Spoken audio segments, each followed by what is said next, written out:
Much మా Tirupati lovely girls చాలా మంచి ఎనర్జీతో పర్ఫామ్ చేశారు. Thank you so much.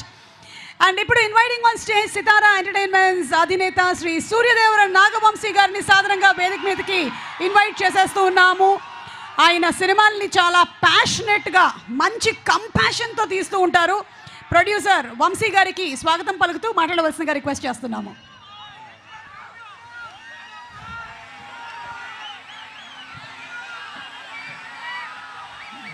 Hi అండి, చాలా రోజులు అయింది తిరుపతిలో మళ్ళీ ఈవెంట్ చేసుకుని. యాక్చువల్లీ అందరూ నాగేశ్వరరావు గారు మనవడు, నాగార్జున గారు అబ్బాయి అఖిల్ చాలా ఆరగెంట్గా బిహేవ్ చేస్తారు, ఇది అదే అని అనుకుంటారు. కానీ ఈ సినిమాలో పాపం ఆయనకి నేను ఎక్కువ స్టారీ ట్రాంటమ్స్ చూపించి ఆయన నాకు చూపించడం కంటే ఆయన నాకు ఫోన్ చేస్తే ఎత్తేవాడిని కాదు, ఆయనకి నేను సరిగ్గా రెస్పాండ్ అయ్యేవాడిని కాబట్టి పాపం పాపం నాతో పనిచేయడానికి ఆయన కష్టపడ్డారు. ఈసారి నేను ఆయనతో కష్టపడలేదు. మామూలుగా అందరు చెప్పినట్టుగా ఇప్పుడు దాకా అఖిల్ని ఇట్లా నాగార్జున గారు అబ్బాయి, నాగేశ్వరరావు గారి మనవడు, ఓ గోల్డెన్ స్పూన్తో పుట్టాడు, పెద్ద కష్టం పడలేదు ఎప్పుడు, ఇది అది చూశారు కదా. లాస్ట్ 1 వీక్ 10 డేస్ నుంచి ట్రైలర్ వచ్చినప్పటి నుంచి, సోల్ ఆఫ్ లైన్ వచ్చినప్పటి నుంచి మామూలు బయట ఫ్రెండ్స్తో కానీ ఎవరితో మాట్లాడుతున్నా అఖిల్ ఫస్ట్ టైం కష్టపడినట్టు కనబడుతుంది కదరా అనేవారు. ఆ ఒపీనియన్లోకి జనాన్ని తీసుకురావడానికి అఖిల్ గారు 1.5 year నుంచి ఎంత కష్టపడ్డారో చూసేవాళ్ళం మేము అందరం. ఆమె బ్రహ్మాజీ గారు వీళ్ళు చెప్పినట్టు ఇంకా అసలు ఒక ప్రొడక్షన్ మేనేజర్గా పనిచేయడం ఒకటే తక్కువైంది సెట్లో. ఆయన అంతా ఈ సినిమా మాత్రం ఎట్టి పరిస్థితుల్లో ఏ రకమైన చిన్న మిస్టేక్ కూడా జరగకూడదు ఆయన సైడ్ నుంచి అన్నది ఎంత జాగ్రత్తగా అని తీశారని ఇంకా జూలై 10th మీరు చూసి మీరు చెప్పడమే తప్పితే ఇంకా మేము ఎంత చెప్పినా మా గొప్ప మేము చెప్పుకున్నట్టే ఉంటుంది. ఇంటర్వెల్ లాస్ట్ 40 minutes గ్యారంటీ కంగు తింటారు మీరు. అది మళ్ళీ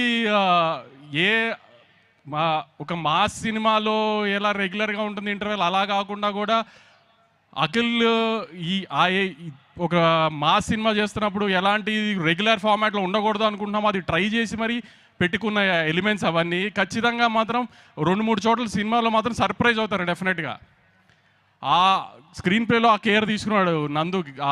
అందుకే అఖిల్ చాలాసార్లు చెప్పారు ఇది ఒక మహాభారతం అని. ఎందుకంటే ట్రైలర్లో నాగార్జున గారు ఒకటి చెప్పినట్టు క్యారెక్టర్లు రంగులు మారుతాయని, అలా ఒక్కొక్క క్యారెక్టర్ ఒక్కొక్క షేప్ తీసుకుంటున్న కొద్దీ అఖిల్ గారు దాంట్లో ఆ కథలో ఎలా ఫ్లోట్ అయ్యారు ఏంటి అనేది చాలా బాగా స్క్రీన్ ప్లే చేశాడు నందు. సో డెఫినెట్గా సినిమా చాలా ఎంగేజింగ్గా ఉంటుందని అయితే గ్యారంటీగా నమ్ముతున్నాము. సో జూలై 10th ఖచ్చితంగా మీరు ఎవరు డిసప్పాయింట్ అవ్వరు. ఇంకా ఏ స్థాయిలో ఒక్కొక్కరికి నచ్చుతుంది అనేది జూలై 10 సాయంత్రం నుంచి మీరందరే మాకు చెప్పాలి. కానీ మళ్ళీ బల్లగుద్ది చెప్తున్నాం, ఈసారి మాత్రం అఖిల్ డిసప్పాయింట్ చెయ్యరు. అస్సలు ఆ ఒక్క సెకండ్ కూడా మీరు ఆ భయం పెట్టుకోకుండా థియేటర్కి వచ్చి సినిమా చూడొచ్చు. మీరు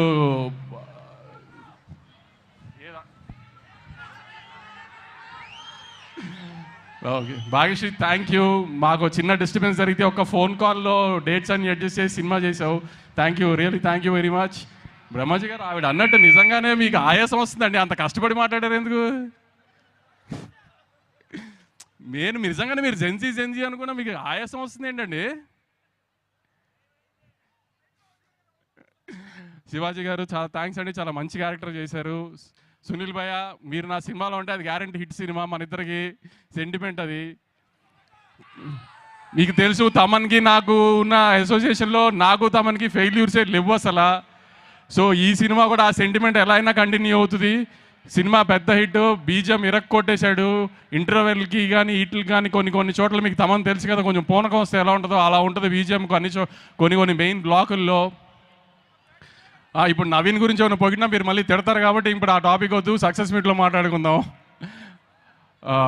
ఇంకెవరన్నా మిస్ అయ్యి ఉంటే I'm sorry. Suma garu thank you so much Vamsi garu for all the passion that you have towards film making. Nag sir గురించి నేను చెప్తే బాగుండదు, అందుకని నేను ఇప్పుడు ఏం మాట్లాడదలుచుకోలేదు. సార్ హిట్ కొట్టేసిన తర్వాత మాట్లాడదాం సార్ మన ఇద్దరం జూలై 10th తర్వాత. Okay, thank you.